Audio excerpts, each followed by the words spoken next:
இப்பொழுதும் கூட ஆண்டவருடைய வார்த்தைகளை கேட்பதற்கு முன்னால கர்த்தர் கொடுத்த வார்த்தைகளை நீங்கள் இன்னும் அதிகமாய் கேட்கணும்னா நீங்கள் யூடியூப் சேனலில் ஜாய்ஸ் ஜே ஜான்கிற அந்த யூடியூப் சேனலில் இன்னும் அதிகமாய் ஆண்டவருடைய வார்த்தைகளை கேட்டு சப்ஸ்கிரைப் பண்ணலாம், மற்றவர்களுக்கும் ஷேர் பண்ணலாம். கர்த்தர் நல்லவர். ஆமென். அல்லேலூயா. ஜாய்ஸ் ஜே ஜான்கிற யூடியூப் சேனல் கர்த்தர் நல்லவர். வாட்ஸ்அப்பில் இந்த மெசேஜை நீங்கள் கேட்கணுன்னா எஸ்எம்எஸில் உங்கள் நம்பரை அந்த ஸ்க்ரீனில் பார்க்குற நம்பரில் அனுப்பலாம். கர்த்தர் நல்லவர். ஆமென். அல்லேலூயா. நீங்கள் கேட்டு ஆண்டவருடைய வார்த்தைகள், கர்த்தருடைய சுத்த வார்த்தைகளை கேட்டு பயன்பெறலாம். கர்த்தர் நல்லவர்.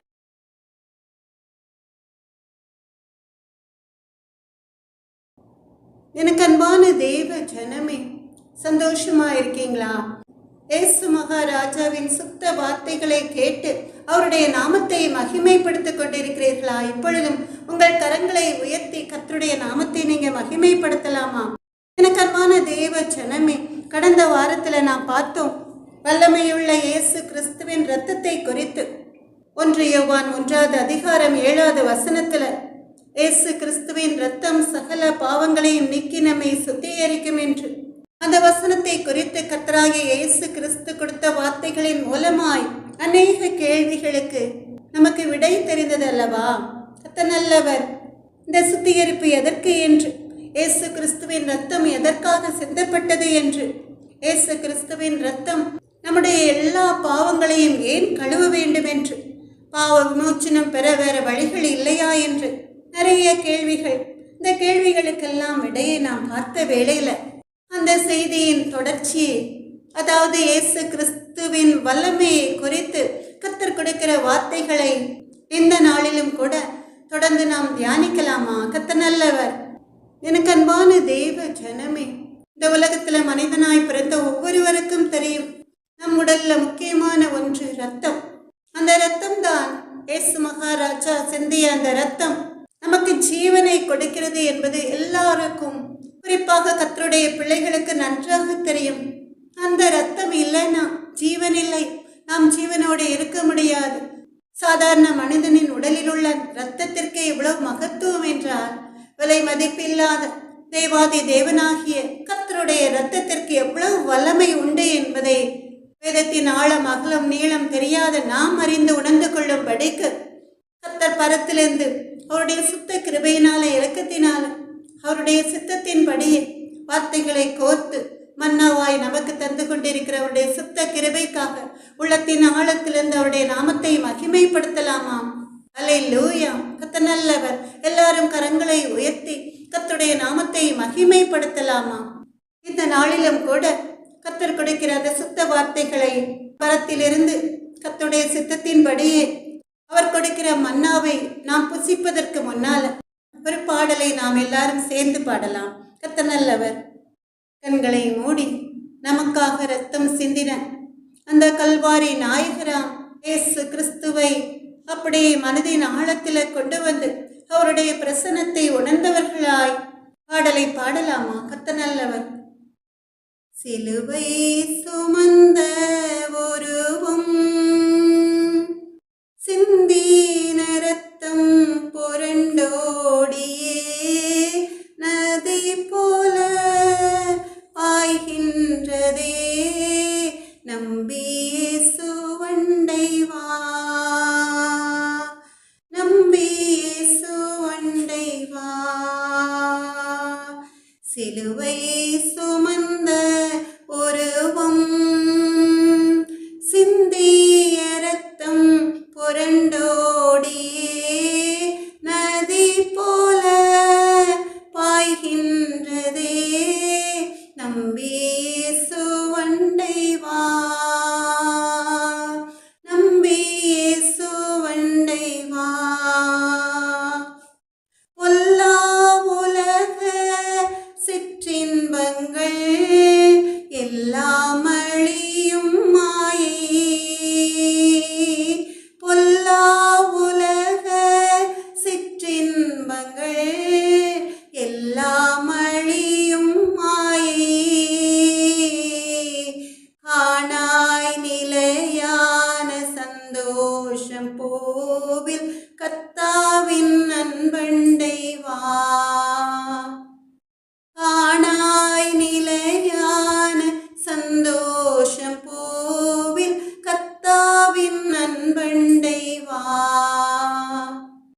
சிலுவை சுமந்த இயேசு சிந்தின ரத்தம் புரண்டோடியே நதி போல பாய்கின்றதே. நம்பி இயேசு வண்டை வா, நம்பி இயேசு வண்டை வா. ஆத்தும மீட்பை பெற்றிடாமல் ஆத்துமம் நஷ்டமடைந்தார்.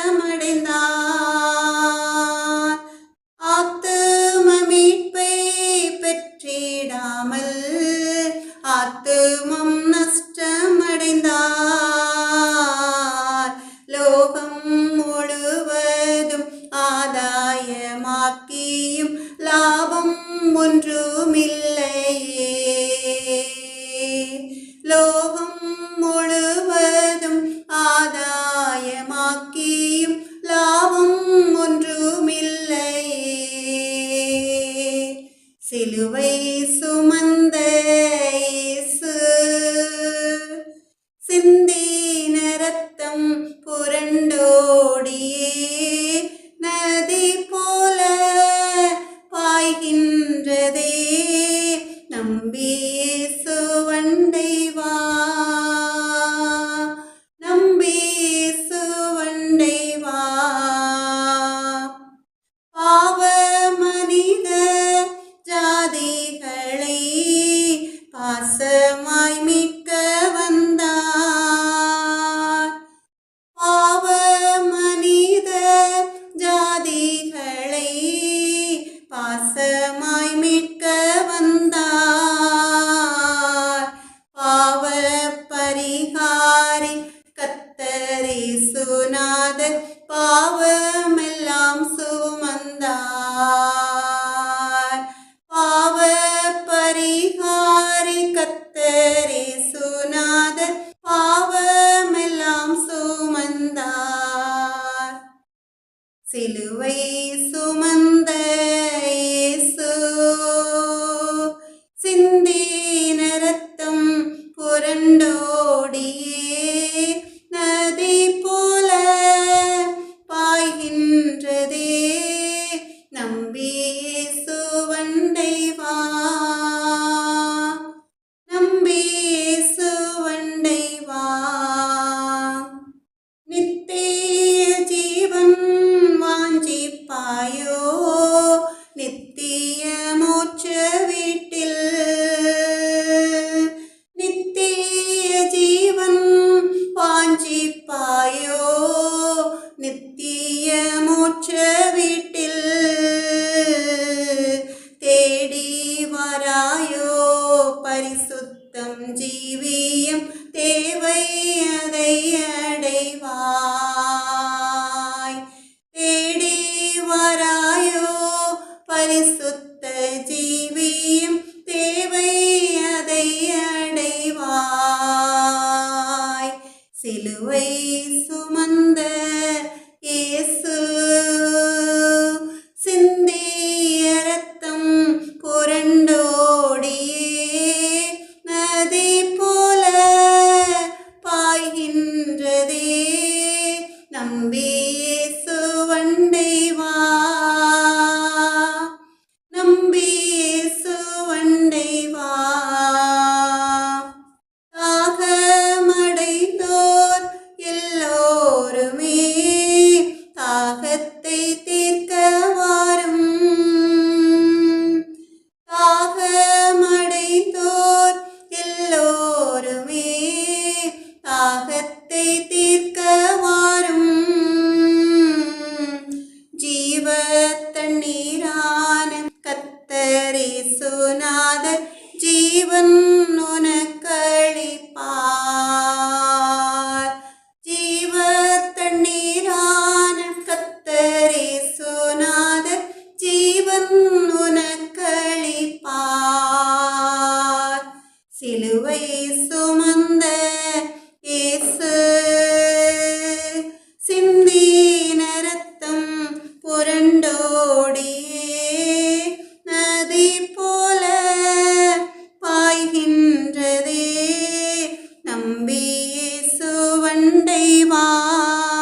இம்மட்டுமா எங்களை தாங்கி வழிநடத்தி வருகிற தேவாதி தேவனாகிய கர்த்தாவே, அப்பா உமக்கு கொடானுடைய சோத்திரம் அப்பா.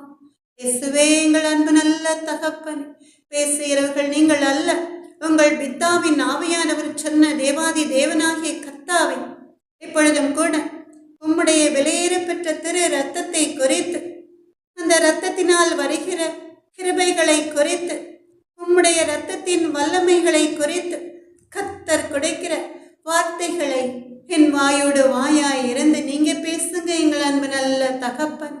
அப்பா உமக்கு கொடானுடைய ஸ்தோத்திரம் அப்பா. உடைய வருகை சமீபமாயிருக்கிறதே ராஜா. எங்களுக்காக நீர் எதற்காக இரத்தத்தை சிந்தினீர் என்பதை உடைய அன்பு பிள்ளைகள் அறிந்து உணர்ந்து, உம்மை அறியாத ஜனங்களும் கூட பரலோக ராஜ்யத்தின் பாதையில் நடத்தப்பட தேவாதி தேவனாகிய கர்த்தாவே, நீர் மனம் இறங்குவோம். எங்கள் அன்பு நல்ல தகப்பன், யூடியூப் மூலமாய், வாட்ஸ்அப் மூலமாய் உம்முடைய சுத்த வார்த்தைகள் உம்முடைய அன்பு பிள்ளைகளை கடந்து செல்கிற வேளையில பாவத்திற்கு மறித்து நீதிக்கு உம்முடைய அன்பு பிள்ளைகள் பிழைத்திட உம்முடைய வார்த்தைகளை கேட்டு இருதயத்தில் குத்துண்டவர்களாய் இனி காலம் செல்லாது என்பதை அறிந்து உணர்ந்து திருந்தி வாழ அப்பா உமக்கு கொடானுடைய சோத்திரம் அப்பா. உம்முடைய சுத்த வார்த்தைகள், ஜீவனுள்ள தேவனுடைய வார்த்தைகள் உதவி செய்யட்டும் எங்கள் அன்பு நல்ல தகப்பன். நான் என் வார்த்தையை உன் வாயிலே அருளி என் கரத்தின் நிழலினால் உன்னை மறைக்கிறேன் சொன்ன தேவாதி தேவனாகிய கர்த்தாவே, எங்கள் அன்பு நல்ல தகப்பன். வேதத்தின் ஆழம் நீளம் அகலம் உயரம் தெரியாத உடைய அன்பு மகளுக்கு கர்த்தர் நீர் வேதத்தின் ரகசியங்களை போதித்து நடத்தி உம்முடைய வார்த்தைகளை கொடுத்து அதை சொல் என்று பேச அறியேன் சிறு பிள்ளை என்று நீ சொல்லாதேன்னு சொல்லி கட்டளையிட்டு கரம் பிடித்து நடத்தி கொண்டிருக்கிற உடைய சுத்த கிருபைக்காக நன்றி ஏசப்பா. இன்றும் கூட உடைய பிரசன்னம், உடைய கிருபை, உடைய வல்லமையும் அது மகள் மேல் அளவில்லாமல் ஊற்றி என்னை மறைத்து நீங்க வெளிப்படுங்க எங்கள் அன்பு நல்ல தகப்பன். உடைய நாமம் மாத்திரம் மகிமை பெறட்டும் அப்பா. இயேசுவின் நாமத்தாலே ஜெபத்தை ஏறெடுக்கிறேன் எங்கள் அன்பு நல்ல தகப்பன். அப்பிரயோஜனமான அடிமை, கடமை மாத்திரம் செய்கிறேன் ராஜா. நன்றி ஏசப்பா. எனக்கு அன்பான தேவ ஜனமே, நாம் இன்றும் கூட இயேசு கிறிஸ்துவின் ரத்தம் எப்படி நம்மை சுத்திகரிக்கும் என்று நாம் பார்க்க போகிறோம். கடந்த வாரத்தில் நாம் பார்த்தோம், இயேசு கிறிஸ்துவின் ரத்தம் எப்படி நம்முடைய பாவங்களை கழுவி பரிசுத்தப்படுத்தும் என்று. ஏசப்பா எதற்காக தன்னுடைய விலையேறப்பெற்ற திரு ரத்தத்தை சிந்தினார் என்று. எனக்கு அன்பான தேவ ஜனமே, இன்றும் கூட எதற்காக நாம் பாவங்கள் கழுவி பரிசுத்தமாக்கப்படணும் என்று சொல்லி நாம் பார்க்க போகிறோம். அது மாத்திரமல்ல, கர்த்தருடைய விலையேறப்பெற்ற திரு ரத்தம் எப்படி நம்மை சுத்திகரிக்கும், எப்படி நம்மை கழுவும் என்று நாம் இன்று பார்க்க போகிறோம். எனக்கு அன்பான தேவ ஜனமே, பழைய ஏற்பாட்டின் காலத்துல இஸ்ரவேல் ஜனங்கள் பாவத்திலே உழன்று கொண்டிருந்தார்கள். இஸ்ரவேல் ஜனங்கள் மாத்திரமல்ல, தேவனால் படைக்கப்பட்ட எல்லா மனிதர்களும் கர்த்தர் காட்டுகிற பாதையில் நடக்காமல் பாவத்திலே உழன்று கொண்டிருந்ததனால அவர்களை அழிக்கும்படிக்கு தேவன் நினைத்தார். பாவம் எது பரிசுத்தம் எது என்று தெரிந்த பிறகும் கூட அந்த பாவங்களுக்காக மனிதர்கள் வருத்தப்படாமல் அந்த பாவங்களுக்கான பரிகாரம் என்ன என்று தேடி அலைந்த ஒரு நிலை. அந்த சூழ்நிலையில்தான் கர்த்தர் மோசேயை அழைக்கிறார். மோசேயை குறித்து உங்க எல்லாருக்கும் தெரிந்திருக்கும். இஸ்ரவேல் ஜனங்களை பார்வோன் கையிலிருந்து விடுவிப்பதற்காக கர்த்தர் மோசேயை அழைத்து அந்த மோசேயின் தலைமையில இஸ்ரவேல் ஜனங்களை கர்த்தர் நடத்தினார். அந்த மோசேயை தான் கர்த்தர் அழைக்கிறார். எல்லாரும் வேதத்தை கரங்களில் எடுத்துக்கொண்டு லேவியராகமம் 6வது அதிகாரம் 6வது வசனத்தை எடுக்கலாமா? லேவியராகமம் 6வது அதிகாரம் 6வது வசனம். கர்த்தர் மோசேயை நோக்கி, தன் குற்ற நிவாரண பலியாக உன் மதிப்புக்கு சரியான பழுதற்ற ஆட்டுக்கடாவை கர்த்தருக்கு செலுத்தும்படி அதை ஆசாரியனிடத்தில் குற்ற நிவாரண பலியாக கொண்டு வருவானாக. கர்த்தருடைய சந்நிதியில் அவன் பாவத்தை ஆசாரியன் நிவர்த்தி செய்ய கடவன். அப்பொழுது அவன் குற்றவாளியாக செய்த அப்படிப்பட்ட எந்த காரியமும் அவனுக்கு மன்னிக்கப்படும் என்றார். எனக்கு அன்பான தேவ ஜனமே, லேவியராகமம் 6வது அதிகாரம் 6வது வசனத்துல கர்த்தர் மோசேயை அழைக்கிறார். மோசேயிடம் அவர் சொல்கிறார், ஒரு பாவம் செய்த மனிதன், லேவியராகமம் 6வது அதிகாரம் 6-7 வசனங்கள். கர்த்தர் மோசேயை நோக்கி, மறுபடியுமாய் வாசிக்கலாம். கர்த்தர் மோசேயை நோக்கி, தன் குற்ற நிவாரண பலியாக உன் மதிப்புக்கு சரியான பழுதற்ற ஆட்டுக்கடாவை கர்த்தருக்கு செலுத்தும்படி அதை ஆசாரியனிடத்தில் குற்ற நிவாரண பலியாக கொண்டு வருவானாக. கர்த்தருடைய சந்நிதியில் அவன் பாவத்தை ஆசாரியன் நிவர்த்தி செய்ய கடவன். அப்பொழுது அவன் குற்றவாளியாக செய்த அப்படிப்பட்ட எந்த காரியமும் அவனுக்கு மன்னிக்கப்படும் என்றார். எனக்கு அன்பான தேவ ஜனமே, இங்கு ஒரு மனிதன் பாவம் செய்தால் அவன் குற்ற நிவாரண பலியாக எதை செலுத்த வேண்டும் என்று கர்த்தர் மோசேக்கு கட்டளையிடுகிறார். ஒருவன் கர்த்தருக்கு விரோதமாக என்ன பாவம் செய்தாலும் குற்ற நிவாரண பலியாக அவன் ஆசாரியனிடம் வந்து ஒரு ஆட்டுக்கடாவை, பழுதற்ற ஆட்டுக்கடாவை கர்த்தருக்கு பலியாக கொடுத்து, அந்த ஆட்டுக்கடாவை கர்த்தருக்கு பலியாக ஆசாரியன் செலுத்தினால் அவனுடைய பாவங்கள் அனைத்தும் மன்னிக்கப்படும் என்று நாம் பார்க்கிறோம். அதனால்தான் லேவியராகமம் 5வது அதிகாரம் 6வது வசனத்துல தான் செய்த பாவத்துக்கு பாவ நிவாரண பலியாக ஆடுகளிலாவது வெள்ளாடுகளிலாவது ஒரு பெண் குட்டியை குற்ற நிவாரண பலியாக கர்த்தருடைய சன்னதியில் கொண்டு வர வேண்டும். அதனாலே ஆசாரியன் அவன் செய்த பாவத்தை குறித்து அவனுக்காக பாவ நிவர்த்தி செய்ய கடவன் என்று பார்க்கிறோம். கர்த்தர் நல்லவர். லேவியராகமம் 5வது அதிகாரம் 6வது வசனத்திலும் கூட பாவ நிவாரண பலியாக, அதாவது ஒரு மனிதன் கர்த்தருக்கு பிரியமில்லாத அருவருப்பான எந்த பாவம் செய்திருந்தாலும் கூட அந்த பாவங்கள் மன்னிக்கப்படுவதற்காக அவன் ஆசாரியனிடம் வருகிறான். ஆசாரியனிடம் வந்து பழுதற்ற ஒரு ஆட்டுக்கடாவை அல்லது ஒரு பழுதற்ற ஒரு பெண் ஆட்டுக்குட்டியை குற்ற நிவாரண பலியாக கர்த்தருடைய சன்னதியில் கொண்டு வர வேண்டும் என்று அவன் அப்படி கொண்டு வருகிற வேளையில ஆசாரியன் அந்த ஆட்டை கொண்டு அவன் செய்த பாவத்திற்கு மன்னிப்பு கிடைக்கும்படி அவனுக்கு பாவ நிவர்த்தி செய்ய கடவன் என்று கர்த்தர் சொன்னதினால அவன் என்ன செய்கிறான்? எப்பேற்பட்ட பாவியாய் இருந்தாலும் கூட அவன் செய்த பாவங்கள் மன்னிக்கப்படும்படியாய் கர்த்தரை வாக்கு கொடுத்ததினால, அப்படித்தானே கர்த்தர் வாக்கு கொடுத்திருக்கிறார். ஆசாரியனிடத்தில் குற்ற நிவாரண பலியாக ஒரு பழுதற்ற ஆட்டுக்கடாவை கர்த்தருக்கு செலுத்தும்படி கட்டளையிடுகிறார். அப்பொழுது அவன் குற்றவாளியாக செய்த அப்படிப்பட்ட எந்த காரியமும் அவனுக்கு மன்னிக்கப்படும் என்று கர்த்தர் சொல்கிறார். உடனே இந்த ஜனங்கள் என்ன செய்யறாங்க? கர்த்தர் விரும்பாத அருவருப்பான பாவங்கள் செய்த ஜனங்கள் கூட ஆசாரியனை தேடி வந்தார்கள். எதற்காக? ஒரு ஆட்டை பலி கொடுத்தால் தங்களுக்கு பாவ விமோச்சனம், பாவத்திலிருந்து விடுதலை கிடைக்கும் என்று அவர்கள் நம்பினார்கள். அதனால அவங்க என்ன செய்யறாங்க? ஒரு ஆடை கொண்டு வந்து அதை பலியிடும்படிக்கு ஆசாரியனிடம் சொல்கிறார்கள். அவர்களுக்காக, அந்த பாவிகளுக்காக ஆசாரியன் என்ன செய்யறான்? ஒரு ஆடை, ஒரு பழுதற்ற ஆட்டுக்கடாவை பாவ நிவாரண பலியாக ஒப்பு கொடுக்கிறான். இங்கே நாம் பார்க்கிறோம், ஒரு பழுதற்ற ஆட்டுக்கடா என்று, பாவ நிவாரண பலி என்று நாம் பார்க்கிறோம். இதை நீங்க ஞாபகம் வைத்துக் கொண்டீர்கள்னா இந்த செய்தியின் பின்னால நீங்க அறிந்து கொள்ளலாம். கர்த்தர் நல்லவர். இந்த ஆடை பலியிட்ட பிறகு அந்த ஆசாரியன் என்ன செய்கிறான்? தான் பலியிட்ட ஆட்டின் இரத்தத்தை பலிபீடத்தின் மேலும் கிருபாசனத்தின் மேலும் பரிசுத்த ஸ்தலத்திலும் கூட தெளித்து பாவ நிவர்த்தி செய்தான் என்று நாம் பார்க்கிறோம். எனக்கு அன்பான தேவ ஜனமே, இப்ப இஸ்ரவேல் ஜனங்கள் எப்பேற்பட்ட பாவம் செய்திருந்தாலும் கூட ஆட்டை பலி கொடுப்பதினால, பழுதற்ற ஒரு ஆட்டுக்கடாவை பலி கொடுப்பதினால அவர்கள் பாவங்கள் மன்னிக்கப்படும் என்று அவர்கள் அறிந்திருந்ததினால அவர்கள் தங்கள் பாவங்களுக்காக ஒரு பழுதற்ற ஆட்டுக்குட்டியை ஆசாரியனிடம் கொண்டு வருகிற வேளையில அந்த ஆசாரியன் என்ன செய்கிறான்? அந்த ஆட்டை கொன்று அதன் இரத்தத்தை எடுத்து பலிபீடத்தின் மேல் தெளிக்கிறான், கிருபாசனத்தின் மேலும் தெளிக்கிறான். அது மாத்திரமல்ல, பரிசுத்த ஸ்தலம், கர்த்தருடைய பிரசன்னம் நிறைந்த அந்த ஸ்தலத்திலும் கூட தெளித்து பாவ நிவர்த்தி செய்கிறான் என்று நாம் பார்க்கிறோம். அப்ப இங்கேயும் ரத்தம், ஆட்டுக்குட்டியின் ரத்தம் ஜனங்களுடைய பாவங்களை நீக்கி சுத்திகரிக்கும் என்று அவர்கள் நம்பினார்கள். எனக்கு அன்பான தேவ ஜனமே, லேவியராகமம் 16வது அதிகாரம் 21, 22 வசனங்களிலும் கூட எல்லாரும் வேதத்தை எடுத்துக்கொள்ளலாமா? லேவியராகமம் 16, 21, 22 கூட நாம் இதை குறித்து பார்க்கிறோம். லேவியராகமம் 16, 21, 22.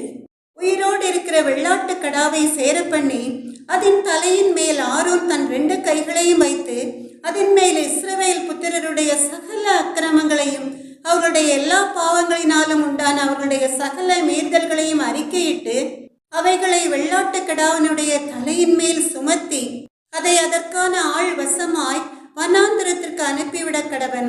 அந்த வெள்ளாட்டுக்கிடா அவருடைய அக்கிரமங்களை எல்லாம் தன்மேல் சுமந்து கொண்டு குடியில்லாத தேசத்திற்கு போவதாக அவன் அந்த வெள்ளாட்டுக்கடாவை வனாந்தரத்திலே போகவிட கடவன் என்று சொல்லி நாம் பார்க்கிறோம். எனக்கு அன்பான தேவ ஜனமே, இந்த 2 வசனங்களின் மூலமாய் இஸ்ரவேல் ஜனங்களுடைய சகல அக்கிரமங்களையும், அவருடைய எல்லா பாவங்களையும், அவருடைய எல்லா மீறுதல்களையும் ஒரு வெள்ளாட்டுக்கடாவின் தலையின் மேல் சுமத்தி அந்த வெள்ளாட்டுக்கடாவை ஆரோன் என்ன செய்யறான்?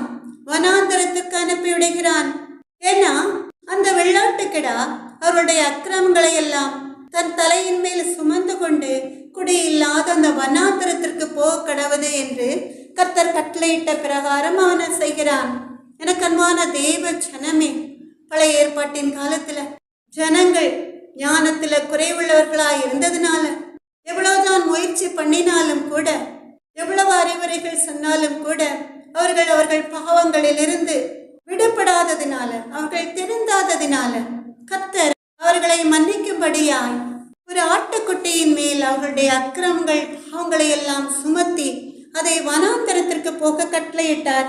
அவ்வளவுதான். கர்த்தர் கட்டளையிட்டபடியே ஆசாரியன் என்ன செய்யறான்? இஸ்ரவேல் ஜனங்களின் பாவ நிவர்த்திக்காக பாவ நிவாரண பலியாக ஆட்டுக்குட்டியை பலியிடுகிறான். இப்படி செய்யறதுனால இஸ்ரவேல் ஜனங்களின் பாவம் மன்னிக்கப்படும் என்று அவர்கள் நம்பினார்கள். மற்ற புறஜாதியார் பலியிடுகிறார்கள் அல்லவா, அதுபோல இதனால் தங்கள் பாவங்கள் மன்னிக்கப்பட்டு விட்டது என்று அவர்கள் நம்பினார்கள். மறுபடியும் பாவம் செய்தார்கள். கர்த்தருடைய பிள்ளைகளும் கூட, பல நேரங்கள்ல ரட்சிக்கப்பட்ட ஜனங்களும் கூட பாவத்தை அறிக்கையிட்ட பிறகும் கூட அதே பாவத்தை மறுபடியுமாய் செய்வார்கள் அல்லவா, அதுபோல அவர்கள் மறுபடியுமாய் பாவம் செய்தார்கள். பன்றி தான் விழுந்த சேற்றிலே புரளுவது போல பாவத்திலேயே உழன்று கிடந்தார்கள். எனக்கு அன்பான தேவ ஜனமே, இப்ப நீங்க நினைக்கலாம், கர்த்தர் தானே இஸ்ரவேல் ஜனங்களை பாவ நிவாரண பலியாக ஒரு ஆட்டுக்கடாவை பலியிட சொன்னார் என்று. எதற்காக அவர் அப்படி செய்ய சொன்னார்? உங்க உள்ளத்திற்குள்ள ஒரு கேள்வி அப்படி எழும்பலாம்.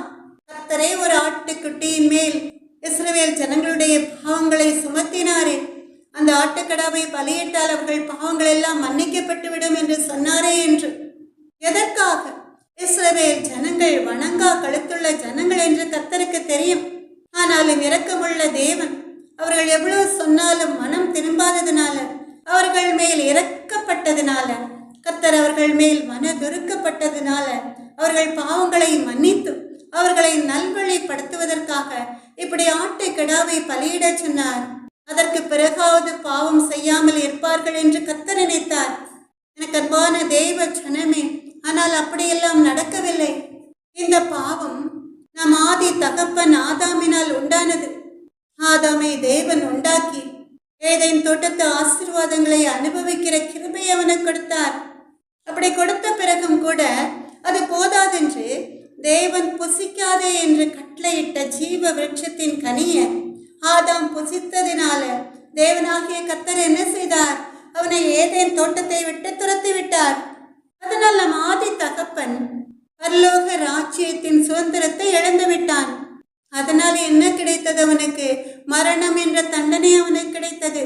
ரோமர் 6வது அதிகாரம் 23வது வசனத்துல நாம் பார்க்கிறோம், பாவத்தின் சம்பளம் மரணம், தேவனுடைய கிருபை வரமோ நம்முடைய கர்த்தராகிய இயேசு கிறிஸ்துவினால் உண்டான நித்திய ஜீவன் என்று. ரோமர் 6வது அதிகாரம் 23வது வசனம். பாவத்தின் சம்பளம் மரணம், தேவனுடைய கிருபை வரமோ நம்முடைய கர்த்தராகிய இயேசு கிறிஸ்துவினால் உண்டான நித்திய ஜீவன் என்று. ஆதாம் செய்த பாவத்தினால, ஆதி தகப்பனாய் அவன் இருந்ததினால, அவன் செய்த பாவத்தின் நிமித்தமாய் அவனுக்கு மரணம் நேரிட்டது.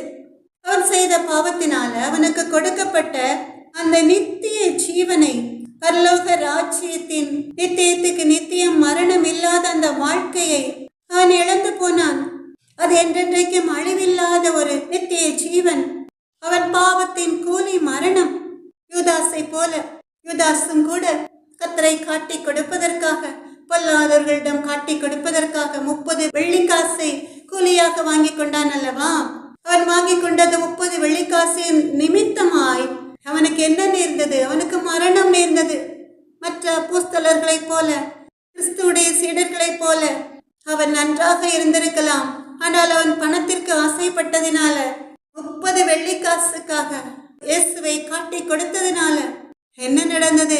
அவன் செய்த பாவத்தை உணர்ந்து அந்த 30 வெள்ளிக்காசை தூர தூக்கி வீசி எறிந்துவிட்டு அவன் நான்று கொண்டு செத்தான் என்று நாம் பார்க்கிறோம். எனக்கு அன்பான தேவ ஜனமே, இதுதான் பாவத்தின் சம்பளம், இதுதான் பாவத்தின் கூலி, மரணம். ஆதாம் செய்த பாவத்தினால் அவனுக்கு கொடுக்கப்பட்ட தண்டனை மரணம்.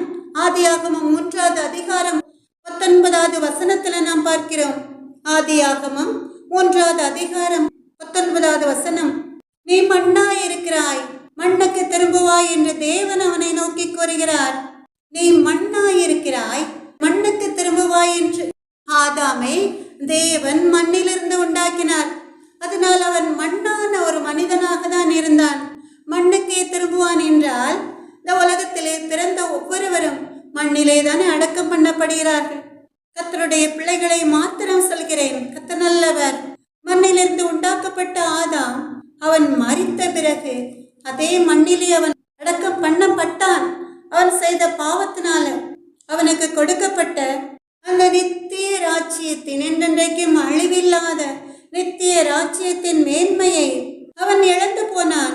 இந்த உலகத்துல ஜீவிக்கிற ஜனங்கள் அதை உணர்ந்து கொள்வதில்லை. எனக்கு அன்பான தேவ ஜனமே, இப்போ உங்களுக்கு நித்திய ஜீவன் என்றால் என்ன என்று அறிந்து கொள்ள தோன்றும்.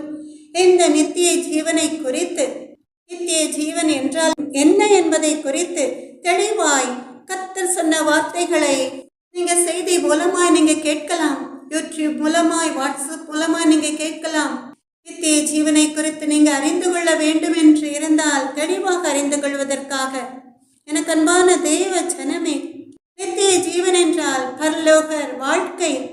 நித்தியத்திற்கு நித்தியம், என்றென்றைக்கும் அழிவில்லாத சந்தோஷமான மகிழ்ச்சியான, கண்ணீர் இல்லாத, மரணம் இல்லாத, கவலை இல்லாத ஒரு வாழ்க்கை. எவ்வளவு சந்தோஷமான காரியம். எனக்கு அன்பான தேவ ஜனமே, ஒரு அருமையான சாட்சி ஒன்று. ஒரு கர்த்தருடைய மகன், ஒரு நல்ல ஊழியக்காரர், அவருடைய ஒரே மகன் திடீரென்று மரித்து போகிறான். அப்படி மரித்து போன வேளையில இந்த ஊழியக்காரர் ஒன்றும் செய்ய தோன்றாமல் அவர் கர்த்தருடைய சமூகத்தில் அழுது கொண்டே இருக்கிறார். என் மகன் கர்த்தருடைய கிருபையினால பிழைத்துக் கொள்ள மாட்டானா? நான் ஜெபிக்கிற ஜெபம் பரலோக ராஜ்யத்திற்கு எட்டாதா என்று சொல்லி அவர் முழங்கால் படியிட்டு கதறிக் கொண்டிருக்கிறார். அவர் மாத்திரமல்ல, அவரை நேசிக்கிற ஊழியக்காரர்களும் கூட அவரோடு சேர்ந்து ஜெபம் பண்ண ஆரம்பித்தார்கள். மரித்த அவருடைய மகனின் சரீரத்திற்கு முன்னால அவர்கள் ஜெபித்துக் கொண்ட அந்த வேளையில அந்த குட்டி மகனுடைய ஆத்மா பரலோக ராஜ்யத்திற்கு சென்று விட்டது. அங்கே என்ன நடந்ததாம்? அவன் அருமையாய் பரலோக ராஜ்யத்துல அங்குள்ள அழகான ஆசீர்வாதங்களை பார்த்து மன ரம்யமாய் சந்தோஷமாய் விளையாடி கொண்டிருந்தான். உலகத்தில் நடக்கிற காரியங்கள் அவனுக்கு தெரியாது. அவன் மரித்து விட்டோம் என்று கூட அவன் நினைக்கவில்லை. ரொம்ப சந்தோஷமாய் பரலோக ராஜ்யத்துல மகிழ்ந்து களி கூர்ந்து கொண்டிருந்தான். இவர்கள் விடாமல் ஜெபித்ததினால ஏசப்பா என்ன செய்தாராம்? அவனை பார்த்து, நீ மறுபடியுமாய் உன் தகப்பன் அதிக கண்ணீர் வடித்து என்னை நோக்கி விண்ணப்பம் பண்ணிறதுனால நீ மறுபடியுமாய் இந்த உலகத்திற்கு போய்விடு என்று சொல்லி அனுப்பிவிட்டாராம். என்ன நடந்தது? மரித்த அந்த சடலத்திற்கு திரும்பவும் உயிர் வந்து கர்த்தர் ஜீவனை கொடுத்ததினால அந்த மகன் பிழைத்து கொண்டானாம். ரொம்ப சந்தோஷம் அந்த ஊழியக்காரருக்கு. அந்த ஊழியக்காரருடன் சேர்ந்து ஜெபித்த அத்தனை பேருக்கும் அவ்வளோ ஒரு சந்தோஷம்.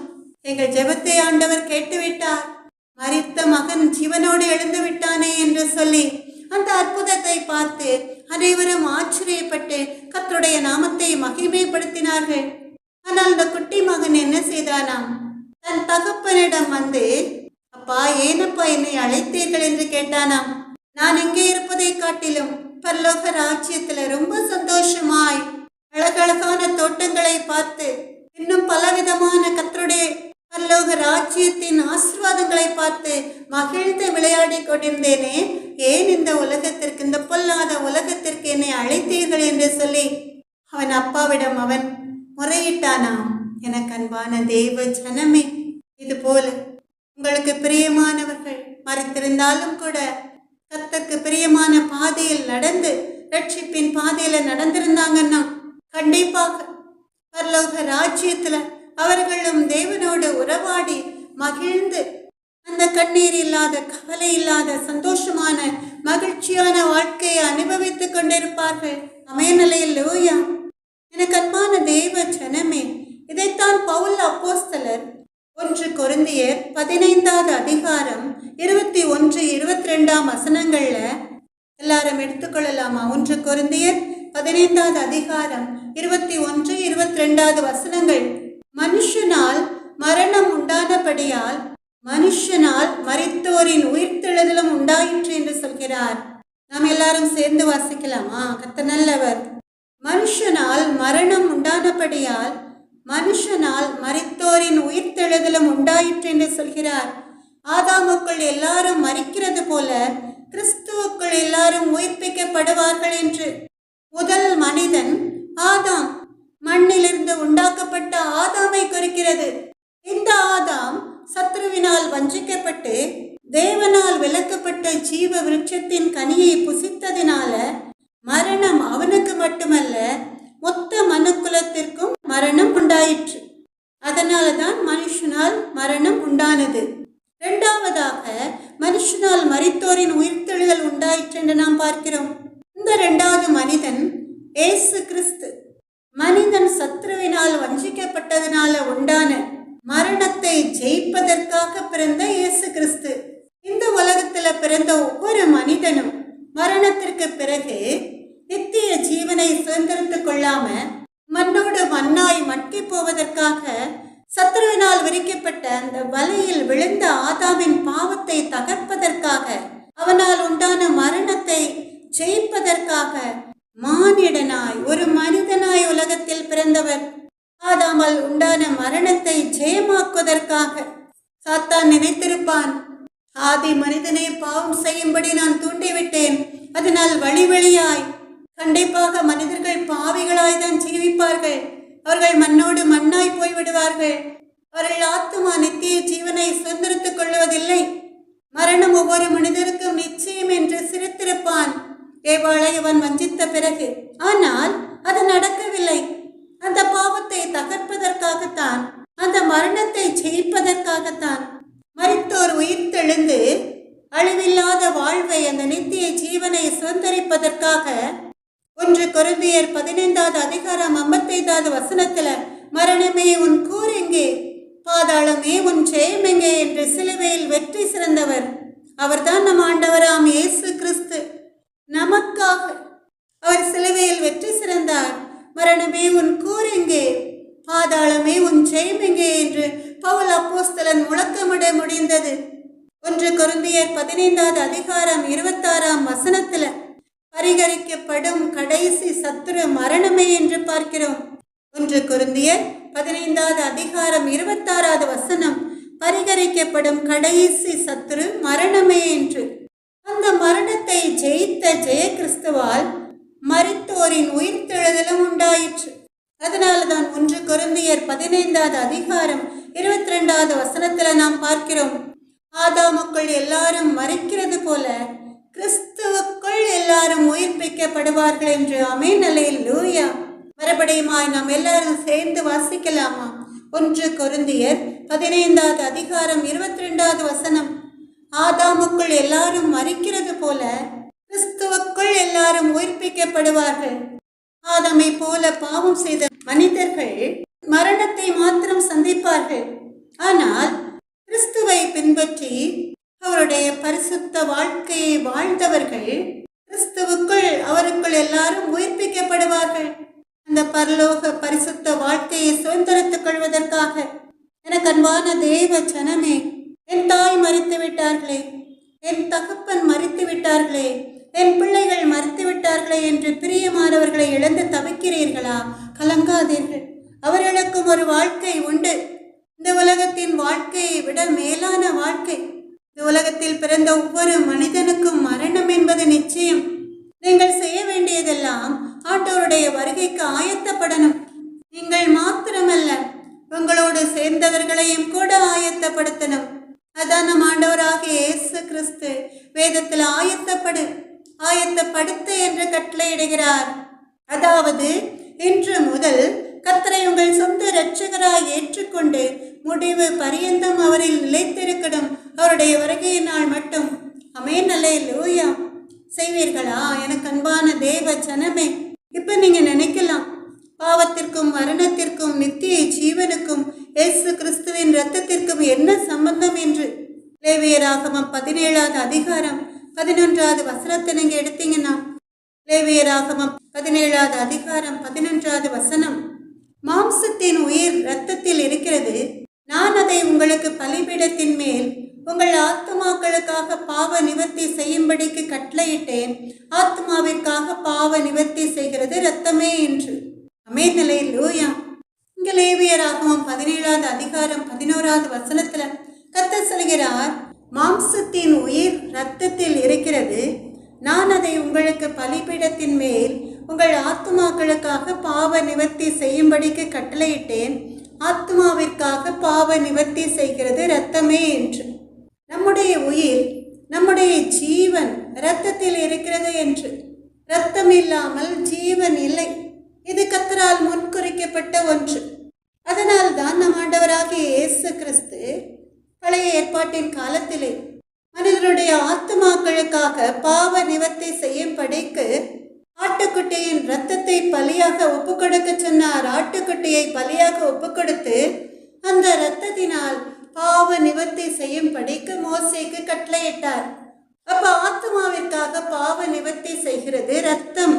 இந்த உலகத்தில் பிறந்த ஒவ்வொரு மனிதனுக்கும் அவருடைய ஆத்மாவிற்காக பாவ நிவர்த்தி செய்வது இரத்தம். இது தேவனால் முன்குறிக்கப்பட்ட ஒன்று பழைய ஏற்பாட்டின் காலத்திலே. அதனால்தான் கர்த்தர் ஒரு பழுதற்ற ஆட்டுக்கடாவை பலியிட சொன்னார். எனக்கு அன்பான தேவ ஜனமே, நம் ஆண்டவராகிய இயேசு கிறிஸ்துவும் கூட நமக்காக இந்த உலகத்தில் மனிதனாய் பிறந்த பிறகு ஒவ்வொரு மனிதனுடைய ஆத்மாவிற்காக பாவ நிவர்த்தி செய்வது அவருடைய பரிசுத்த இரத்தத்தினால்.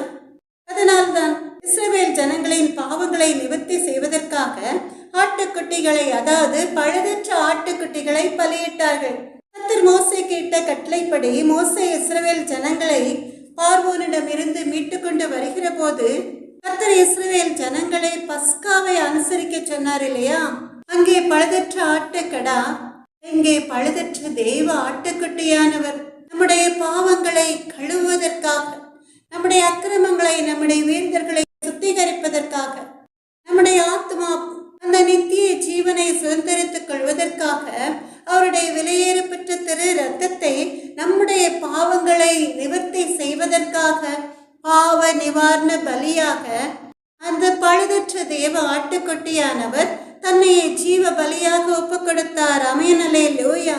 பழைய ஏற்பாட்டின் காலத்துல இஸ்ரவேல் ஜனங்களை பார்வோனிடமிருந்து மீட்டு கொண்டு வருகிற போது கர்த்தர் கடைசியாக பார்வோனுக்கு அவர் ஒரு பேரழிவை, ஒரு நித்திய அழிவை, எகிப்து தேசத்திலே முதற் பேரான பிள்ளைகள் எல்லாவற்றையும் கர்த்தர் சங்கரிப்பதற்கு முன்னால இஸ்ரவேல் ஜனங்களை இந்த அழிவிலிருந்து பாதுகாப்பதற்காக கர்த்தர் ஒரு பஸ்காவை அனுசரிக்க சொன்னார். இஸ்ரவேல் ஜனங்கள் பார்வோனையும் எகிப்து தேசத்தையும் விட்டு புறப்படுவதற்கு முன்னால பார்வோனின் கண்களுக்கு முன்பாக இஸ்ரவேல் ஜனங்களுக்கும், அதாவது கர்த்தருடைய பிள்ளைகளுக்கும், இஸ்ரவேலின் பெரும் மந்தைகளுக்கும் எகிப்தியருக்கும் ஒரு வித்தியாசத்தை காண்பிப்பதற்காக கர்த்தர் ஒரு பஸ்காவை கட்டளையிட்டார். அதாவது பழுதற்ற ஒரு வயதுள்ள ஒரு ஆட்டுக்கடாவை இஸ்ரவேல் ஜனங்கள் தெரிந்து கொள்ள வேண்டும். அதை சாயங்காலத்திலே அடித்து அதன் இரத்தத்தில் கொஞ்சம் எடுத்து தாங்கள் அதை புசிக்கும் வீட்டு வாசல் நிலைக்கால்கள் இரண்டிலும் நிலையின் மேற்சட்டத்திலும் தெளித்துவிட்டு பஸ்காவை புசிக்க வேண்டும் என்று கர்த்தர் இஸ்ரவேல் ஜனங்களுக்கு கட்டளையிட்டார். அது கர்த்தருடைய பஸ்கா. யாத்ராகமம் 12வது அதிகாரம் 11, 12, 13, 22, 23 வசனங்களை நீங்க வாசித்து பார்த்தீங்கன்னா அது கர்த்தருடைய பஸ்கா. அந்த ராத்திரியிலே நான் எகிப்து தேசம் எங்கும் கடந்து போய் எகிப்து தேசத்தில் உள்ள மனிதர் முதல் மிருக ஜீவன்கள் மட்டும் முதற் பேராயிருக்கிறவைகளை எல்லாம் அதம் பண்ணி எகிப்து தேவர்களின் மேல் நீதியை செலுத்துவேன். நானே கர்த்தர். நீங்கள் இருக்கும் வீடுகளில் அந்த இரத்தம் உங்களுக்காக அடையாளமாயிருக்கும். அந்த இரத்தத்தை நான் கண்டு உங்களை கடந்து போவேன். நான் எகிப்து தேசத்தை அழிக்கும் போது அழிக்கும் வாதை உங்களுக்குள்ளே வராதிருக்கும். அந்த நாள் உங்களுக்கு நினைவு கூறுதலான நாளாய் இருக்க கடவது. அதை கர்த்தருக்கு பண்டிகையாக ஆசரிப்பீர்களாக என்று கட்டளையிட்டார். அதே மாதிரி 22, 23 வசனங்கள்ல கர்த்தர் கட்டளையிட்டபடியே மோசே இஸ்ரவேல் மூப்பர் யாவரையும் அழைப்பித்து, யாத்திராகமம் 12வது அதிகாரம் 21, 22, 23 வசனங்கள்ல கர்த்தர் கட்டளையிட்டபடியே மோசே இஸ்ரவேல் ஜனங்களின் மூப்பர்களை அழைத்து, நீங்கள் உங்கள் குடும்பங்களுக்கு தக்கதாக உங்களுக்கு ஆட்டுக்குட்டியை தெரிந்தெடுத்து கொண்டு பஸ்காவை அடித்து ஈசோப்பு குழந்தைகளின் கொத்தை எடுத்து கிண்ணியில் இருக்கும் இரத்தத்தில் தோய்த்து அதில் இருக்கும் அந்த இரத்தத்தை வாசல் நிலைக்கால்களின் மேற்சட்டத்திலும் வாசலின் நிலைக்கால்கள் இரண்டிலும் தெளியுங்கள். விடியற்காலம் வரைக்கும் உங்களில் ஒருவரும் வீட்டு வாசலை விட்டு புறப்பட வேண்டாம். கர்த்தர் எகிப்தியரை அதம் பண்ணுகிறதற்கு கடந்து வருவார். நிலையின் மேற்சட்டத்திலும் வாசலின் நிலைக்கால்கள் இரண்டிலும் அந்த இரத்தத்தை காணும் போது கர்த்தர் சங்காரக்காரனை உங்கள் வீடுகளில் உங்களை அதம் பண்ணுகிறதற்கு வரவட்டாமல் வாசற்படியை விலகி கடந்து போவார் என்று. எனக்கு அன்பான தெய்வ ஜனமே, கர்த்தர் இஸ்ரவேல் ஜனங்களுக்கு ஒரு கட்டளையை கொடுத்தார்.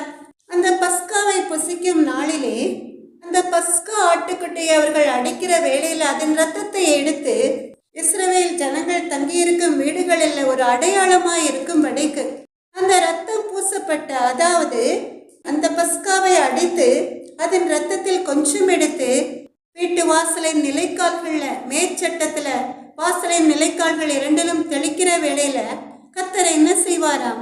அந்த இரத்தத்தை கண்டு உங்களை கடந்து போவேன் என்று வாக்கு கொடுக்கிறார். அது மாத்திரமல்ல, எகிப்து தேசத்தை அவர் அழிக்கும் போது அந்த அழிக்கும் வாதை உங்களுக்குள்ளே வராதிருக்கும் என்று இஸ்ரவேல் ஜனங்களுக்கு கர்த்தர் கட்டளையிடுகிறார்.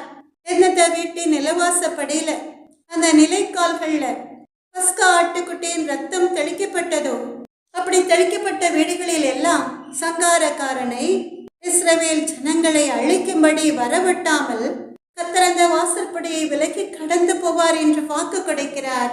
எனக்கு அன்பான தேவ ஜனமே, எங்கே இஸ்ரவேல் ஜனங்கள் பஸ்கா பலியாக ஒரு பழுதற்ற ஆட்டுக்குட்டியை பலியிட்டார்கள். அந்த பஸ்கா ஆட்டுக்குட்டியின் ரத்தத்தை அவர்கள் வீடுகளின் நிலைவாசப்படியில நிலைச்சட்டங்கள்ல தெளிக்கிற வேளைகள்ல எகிப்தியரின் தலைப்பிள்ளைகள் எல்லாரையும் சங்கரிப்பதற்காக அந்த வாதையை ஏற்று ஜனங்களுக்கு கொடுப்பதற்காக கர்த்தர் அந்த நேரங்களில் கடந்து வருகிற வேளையில அந்த பஸ்கா ஆட்டுக்குட்டியின் ரத்தம் பூசப்பட்ட நிலைவாச படைகளில் உள்ள வீடுகளில் எல்லாம் சங்காரக்காரனை, அதாவது மரண தூதனை அங்கே வரவிட்டாமல் கர்த்தர் அந்த இடத்தை விட்டு கடந்து போவார் என்று பார்க்கிறோம். எனக்கு அன்பான தேவ ஜனமே, அப்ப பழைய ஏற்பாட்டின் காலத்துல கூட பாவ நிவர்த்தி செய்கிறது ரத்தம். அந்த ரத்தம் இஸ்ரவேல் ஜனங்களை பாதுகாத்தது. சங்காரக்காரன் அவர்களை அழிக்காதபடிக்கு பாதுகாத்தது. ரத்தம் பூசப்படாத எகிப்து தேசத்து வீடுகளில் எல்லாம் தலைப்பிள்ளைகள் எல்லாம் மரித்து போயின. அப்ப அந்த பஸ்கா ஆட்டுக்குட்டியின் ரத்தத்தை எதற்காக கர்த்தர் இஸ்ரவேல் ஜனங்களை விட்டு நிலவாசப்படியில் பூசச் செய்தார்? இஸ்ரவேல் ஜனங்களை பாதுகாப்பதற்காக, அவருடைய ஜீவனை கர்த்தர் அழிக்காமல் இருப்பதற்காக. ஆட்டுக்குட்டியின் ரத்தம், அப்ப ரத்தத்தினால் சங்காரக்காரன் அந்த மரண தூதன் இஸ்ரவேலின் பெரு மந்தைகளை சங்கரிக்காதபடிக்கு ரத்தத்தினால் ஒரு பாதுகாப்பு.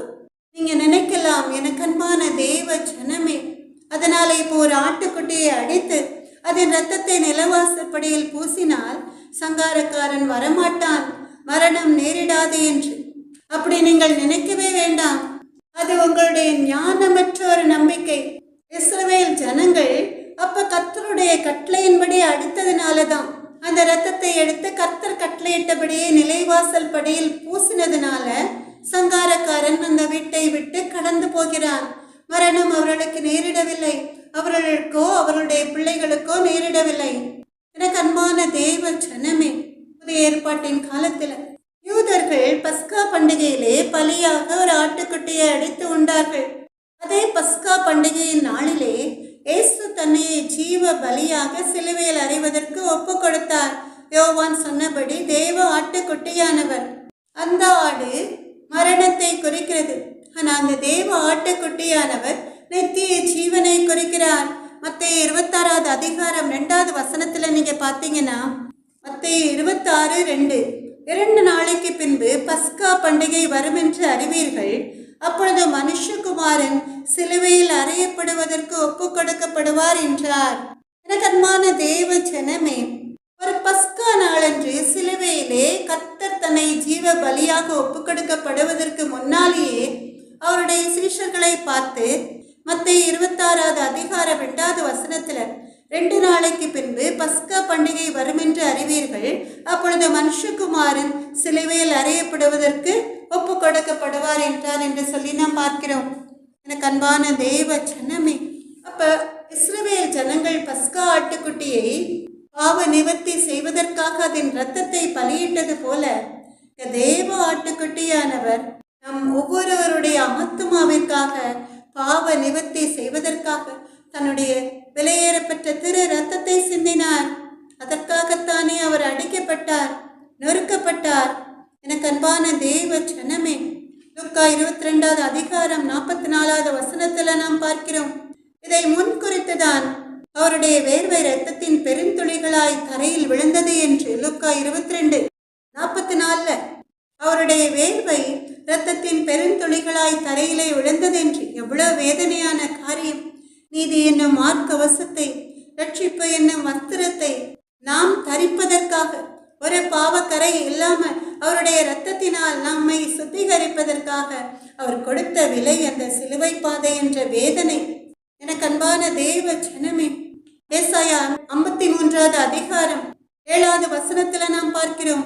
அடிக்கப்படும்படி கொண்டு போகப்படுகிற ஒரு ஆட்டுக்குட்டியை போல அவர் கொண்டு போகப்பட்டார்.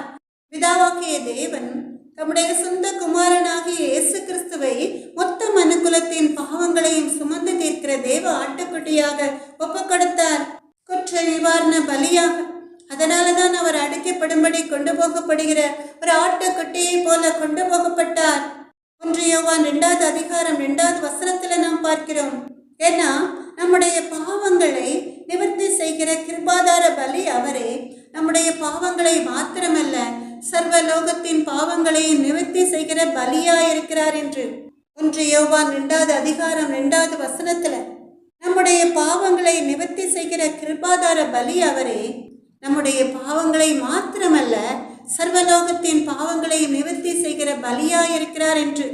அதனால தான் இயேசு கிறிஸ்துவின் இரத்தத்திற்கும் நித்திய ஜீவனுக்கும் சம்பந்தம் உண்டு. அதற்காக தானே அவர் அடிக்கப்பட்டார், நொறுக்கப்பட்டார். ஏசாயா 53வது அதிகாரம் 4வது 5வது வசனங்களை நீங்க பார்த்தீங்கன்னா, மெய்யாகவே அவர் நம்முடைய பாடுகளை ஏற்றுக்கொண்டு நம்முடைய துக்கங்களை சுமந்தார். நம்முடைய மீறுதல்களின் நிமித்தம் அவர் காயப்பட்டு, நம்முடைய அக்கிரமங்களின் நிமித்தம் அவர் நொறுக்கப்பட்டார். தேவ ஆட்டுக்குட்டியானவர் சிந்தின விலை மதிப்பில்லாத ஒவ்வொரு சொட்டு இரத்தமும் தான் நம்முடைய பாவங்களிலிருந்து நமக்கு விடுதலை கொடுக்கிறது. இரத்தத்தினால் விடுதலை. ஆணி கடாவப்பட்ட அவருடைய கரங்களிலிருந்து, கால்களிலிருந்து விலாவி நின்று, சிரசு நின்று வழிந்தோடிய இரத்தம், கடைசி சொட்டு இரத்தம் வரைக்கும் நமக்காக சிந்தினார். நம்மை சுத்திகரிப்பதற்காக, நம் பாவங்கள் கழுவி பரிசுத்தப்படுத்தி நித்திய ராஜ்யத்தின் மேன்மைக்குள் நம்மை அழைத்து சென்று அங்கே பரலோக ராஜ்யத்தின் இன்பத்தை நாம் அனுபவிப்பதற்காக, அந்த சந்தோஷத்தை நாம் சுதந்திரித்துக் கொள்வதற்காக. ஆமென், அல்லேலூயா. எனக்கு அன்பான தேவ ஜனமே, ஒரு அருமையான பாடல் ஒன்று, அது பெர்க்மான்ஸ் அவர்கள் பாடின பாடல். நாம் எல்லாரும் சேர்த்து பாடலாமா? கர்த்தர் நல்லவர். விலையேற பெற்ற உம் இரத்தத்தால் விடுதலை கொடுத்தீர், ராஜாக்களாக லேவியராக உமக்கென தெரிந்து கொண்டீர், மகிமை உமக்கன்றோ, மாட்சிமை உமக்கன்றோ, துதியும் கனமும்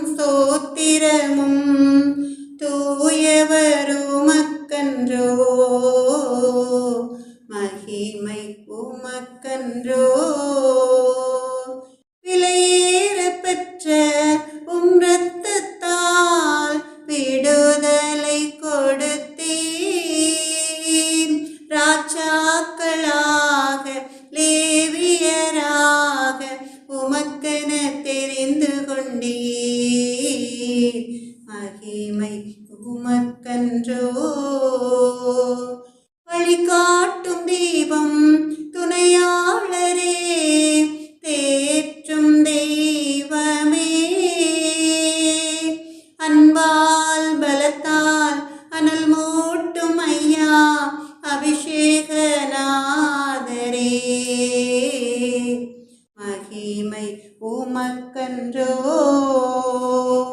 எப்போதும் இருக்கின்ற இனிமேலும் வருகின்ற எங்கள் ராஜாவே உம் நாமம் வாழ்க உம் அரசு வருக உம் சித்தம் நிறைவேறுக மகிமை உமக்கன்றோ. எனக்கு அன்பான தேவ ஜனமே, யோவான் 6வது அதிகாரம் 54வது வசனத்துல யோவான் 6:54 கர்த்தர் சொல்கிறார், என் மாம்சத்தை புசித்து என் இரத்தத்தை பானம் பண்ணுகிறவனுக்கு நித்திய ஜீவன் உண்டு. நான் அவனை கடைசி நாளில் எழுப்புவேன். என் மாம்சம் மெய்யான போஜனமாயிருக்கிறது, என் இரத்தம் மெய்யான பானமாயிருக்கிறது என்று. யோவான் 6வது அதிகாரம் 54, 53வது வசனத்தை கூட நீங்க வாசித்து பார்க்கலாம். அதற்கு இயேசு அவர்களை நோக்கி யூதர்களை பார்த்து, நீங்கள் மனுஷகுமாரருடைய மாம்சத்தை புசியாமலும் அவருடைய இரத்தத்தை பானம் பண்ணாமலும் இருந்தால் உங்களுக்குள்ளே ஜீவனில்லை என்று மெய்யாவே மெய்யாவே உங்களுக்கு சொல்கிறேன். என் மாம்சத்தை புசித்து என் இரத்தத்தை பானம் பண்ணுகிறவனுக்கு நித்திய ஜீவன் உண்டு. நான் அவனை கடைசி நாளில் எழுப்புவேன். என் மாம்சம் மெய்யான போஜனமாய் இருக்கிறது, என் இரத்தம் மெய்யான பானமாய் இருக்கிறது என்று.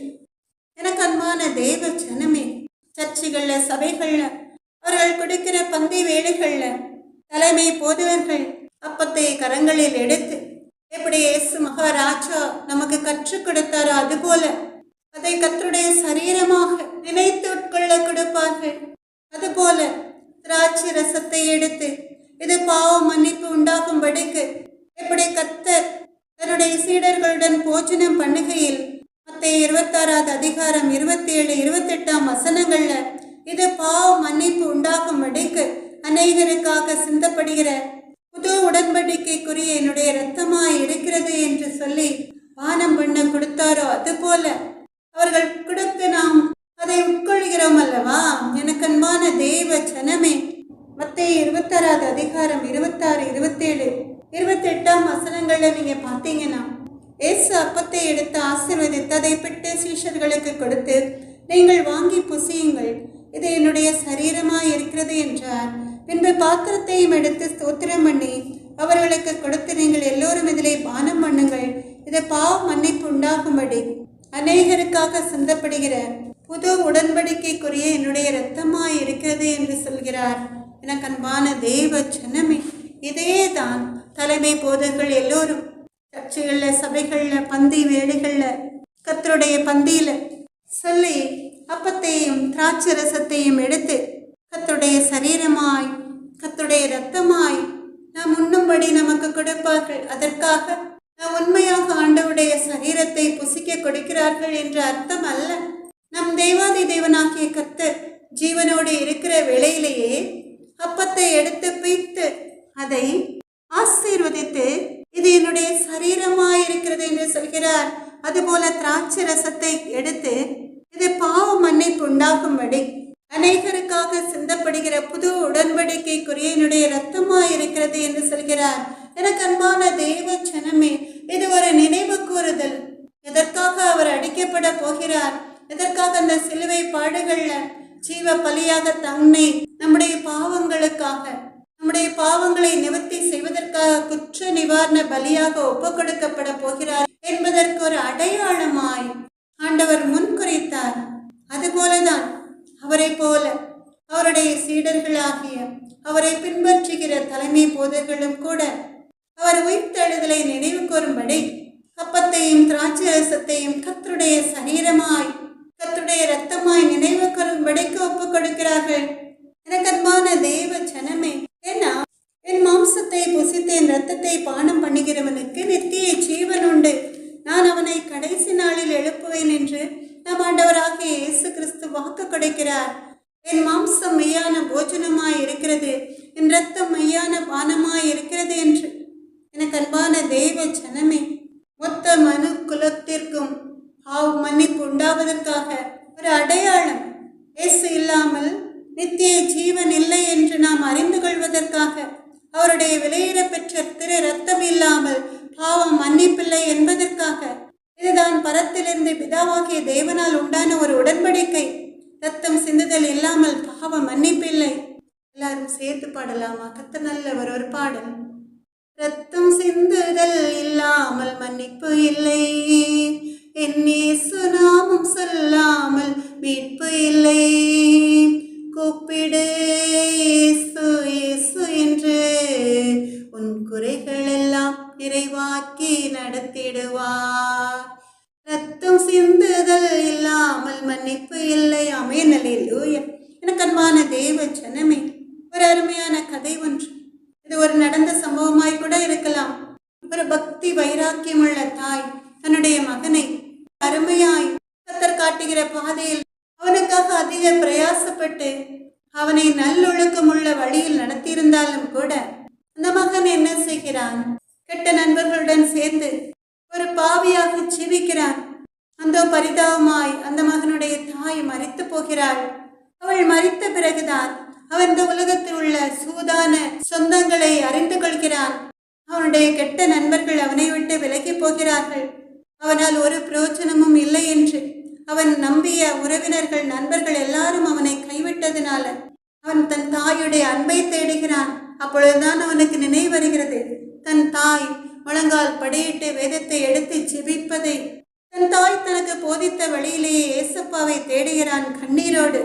ஏன்னா அவனுக்கு தெரியும், இயேசு கிறிஸ்துவின் இரத்தத்தினால் பாவங்கள் கழுவப்பட்டால்தான் பரலோக ராஜ்யத்திலே அந்த தாயோட சேர்ந்து ஏசப்பாவை தரிசித்து இன்பமாய் சந்தோஷமாய் இருக்க முடியும் என்று. அப்படி ஒரு நேரத்திலே அவன் நல்ல அயர்ந்த நித்திரை அடைந்த வேளையிலே அவன் ஒரு தரிசனமும் கனவு காண்கிறான். அதிலே ஒரு பெரிய சுவர் ஒன்று எழுப்பப்பட்டிருக்கிறது. அந்த சுவருக்கு அந்த பக்கம் அவனுடைய தாயார் நிற்கிறார்கள். அதை அறியாமல் அவன் என்ன செய்கிறான்?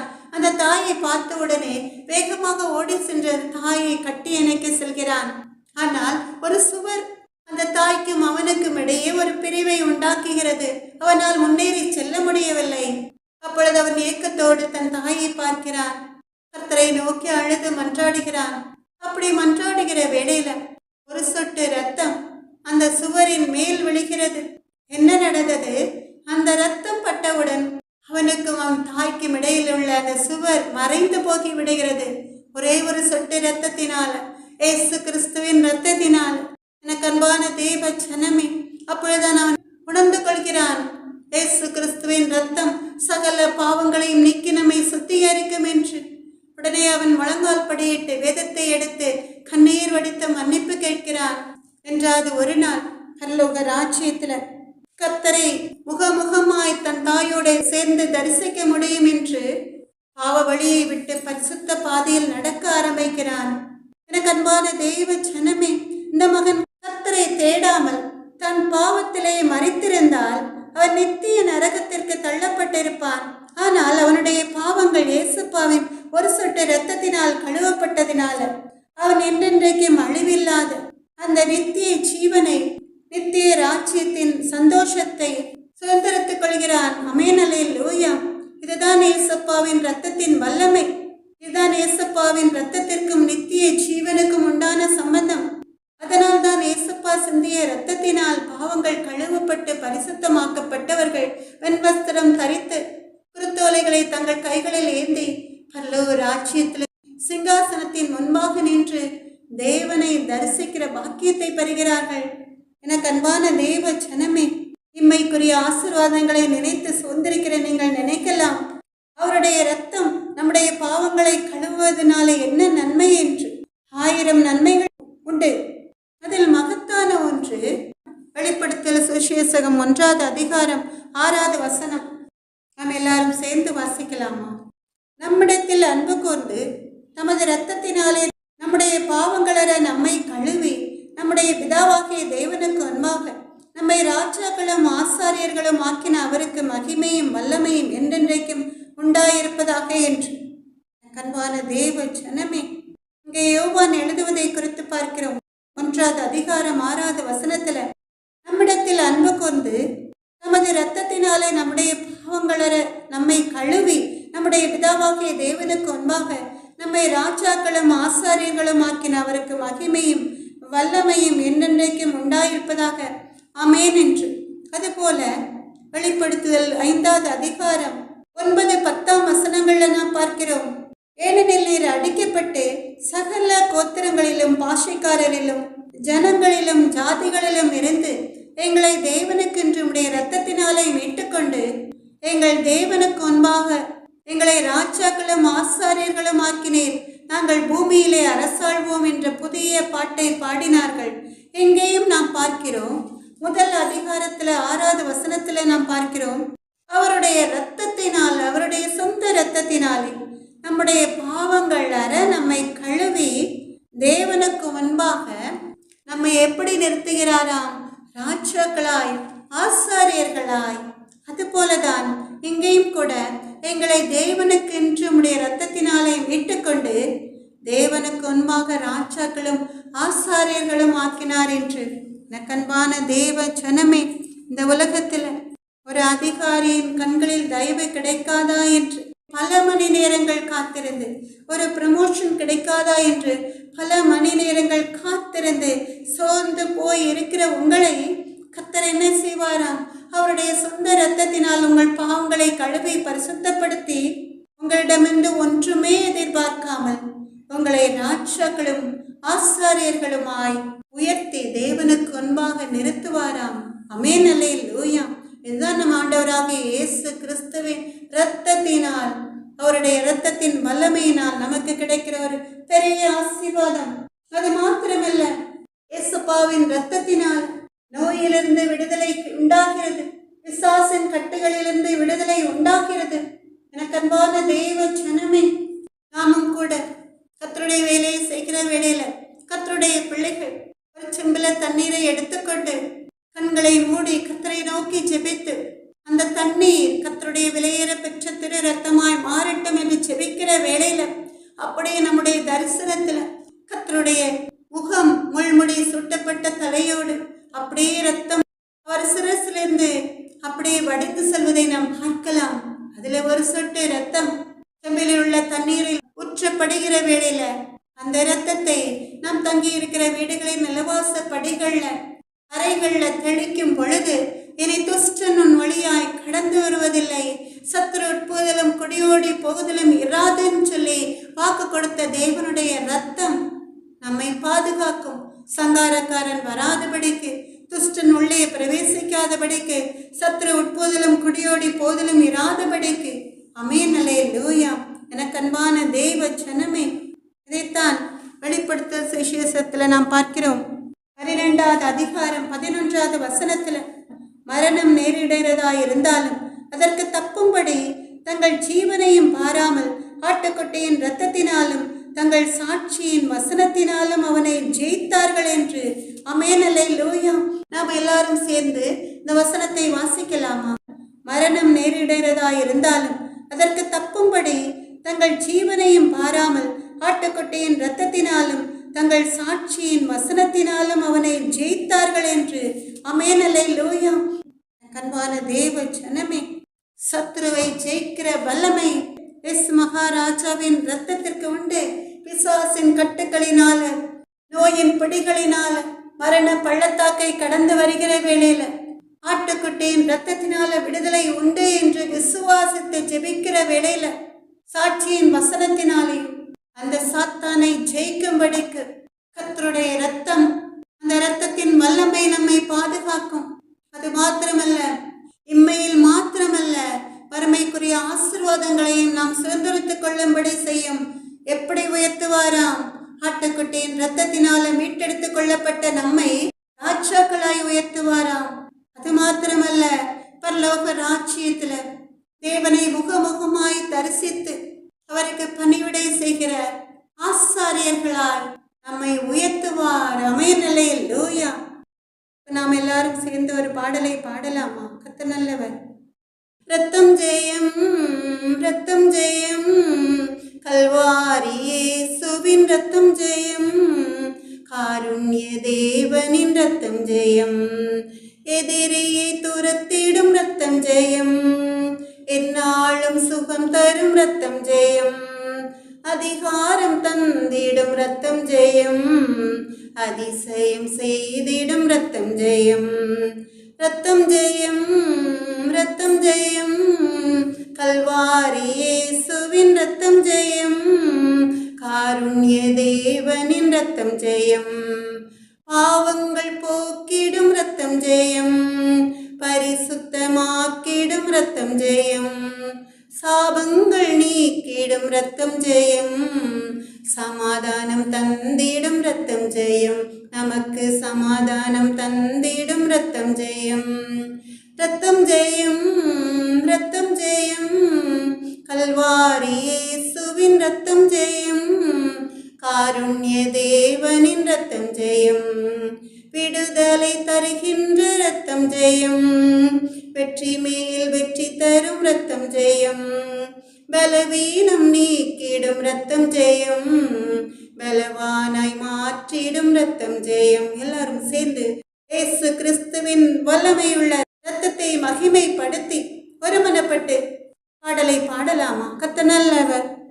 விடுதலை தருகின்ற ரத்தம் ஜெயம், வெற்றி மேல் வெற்றி தரும் ரத்தம் ஜெயம், பலவீனம் நீக்கிடும் ரத்தம் ஜெயம், பலவானாய் மாற்றிடும் ரத்தம் ஜெயம், ரத்தம் ஜெயம், ரத்தம் ஜெயம், கல்வாரி இயேசுவின் ரத்தம் ஜெயம், காருண்ய தேவனின் ரத்தம் ஜெயம், நமக்காய் பரிந்து பேசும் ரத்தம் ஜெயம், நாள்தோறும் பாதுகாக்கும் ரத்தம் ஜெயம், நீதிமானாக்கிடும் ரத்தம் ஜெயம், நித்திய ஜீவன் தரும் ரத்தம் ஜெயம், ரத்தம் ஜெயம், ரத்தம் ஜெயம், கல்வாரி இயேசுவின் ரத்தம் ஜெயம், காருண்ய தேவனின் ரத்தம் ஜெயம். நமக்காக, நம்முடைய மீதர்களுக்காக, நம்முடைய அக்கிரமங்களுக்காக அடிக்கப்பட்டு நொறுக்கப்பட்டு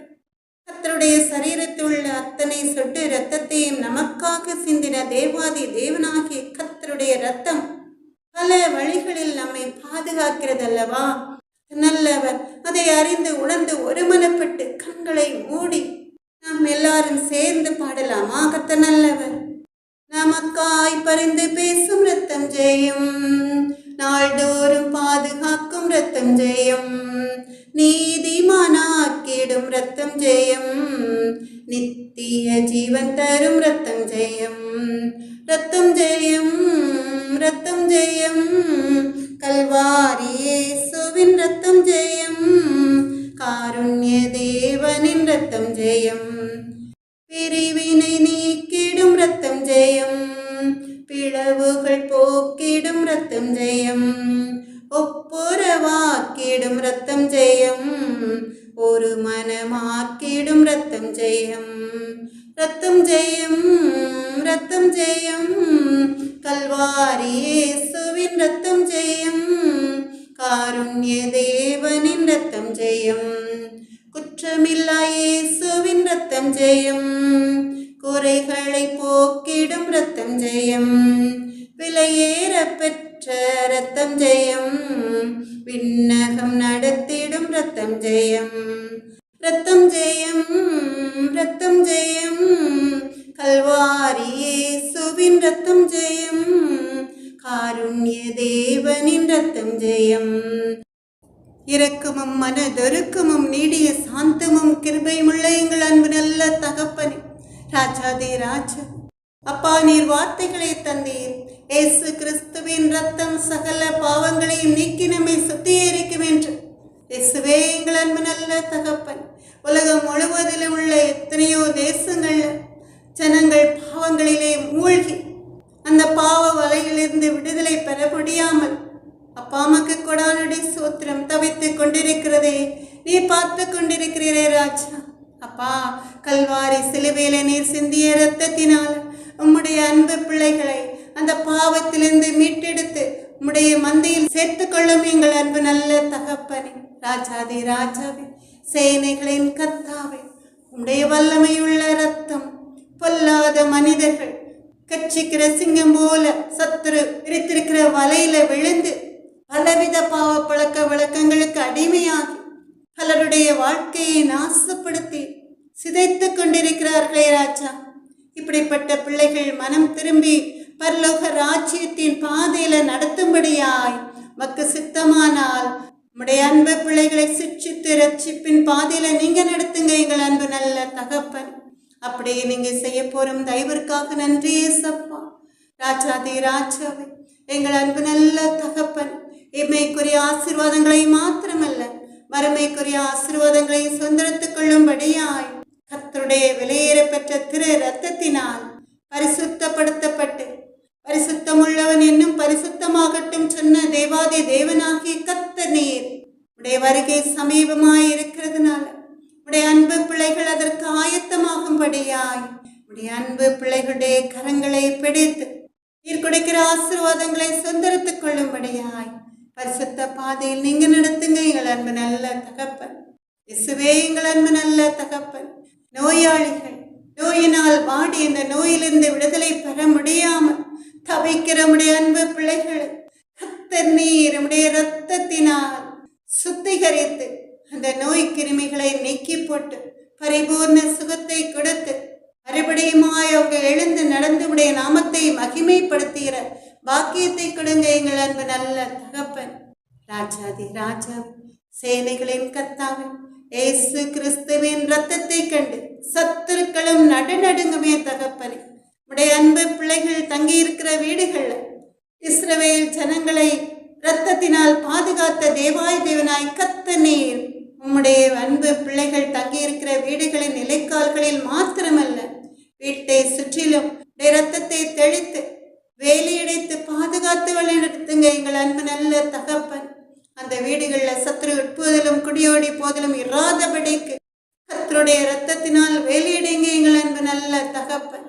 ராஜாதி ராஜா, எங்கள் அன்பு நல்ல தகப்பன், உம்முடைய வார்த்தைகளை கேட்டு அந்த வார்த்தைகளின் மகத்துவத்தை அறியாமல் கேலி பண்ணி கொண்டிருக்கிற ஜனங்கள் தாங்கள் செய்கிற பாவங்களை உணரும்படியா கர்த்தருடைய இரத்தத்தின் வல்லமையை கர்த்தருடைய விலையேற பெற்ற திரு இரத்தத்தின் மகிமையை உணர்ந்து உடைய மந்தையில் சேர்க்கிறபடிக்கு கர்த்தர் நீர் உடைய அன்பு பிள்ளைகளை உடைய கரத்தினால் பிடித்து நடத்துங்க எங்கள் அன்பு நல்ல தகப்பன். ராஜாதே ராஜாவே, சேனைகளின் கர்த்தாவே, இறங்கும்பா அப்பா. மக்கு கொடானுடைய சோத்திரம் அப்பா. இயேசுவின் நாமத்தாலே ஜெபத்தை எடுக்கிறேன் எங்கள் அன்பு நல்ல தகப்பன். சகல விதமான துதி கனம் மகிமை அனைத்தும் மக்கே உண்டாவதாக. எல்லாரும் சேர்ந்து சொல்லலாமா? என் ஆத்துமாவே கர்த்தரை சோத்திரி, என் முழு உள்ளமே அவருடைய பரிசுத்த நாமத்தை சோத்திரி. என் ஆத்துமாவே கர்த்தரை சோத்திரி, கர்த்தர் செய்த சகல உபகாரங்களை மறவாதே. ஆமென். அல்லேலூயா. எனக்கு அன்பான தேவ ஜனமே, நம்முடைய கர்த்தராகிய இயேசு கிறிஸ்துவனுடைய கிருபையும் தேவனுடைய அன்பும் பரிசுத்த ஆவியினுடைய ஐக்கியமும் உங்கள் அனைவரோடும் கூட இருப்பதாக. ஆமென். அல்லேலூயா.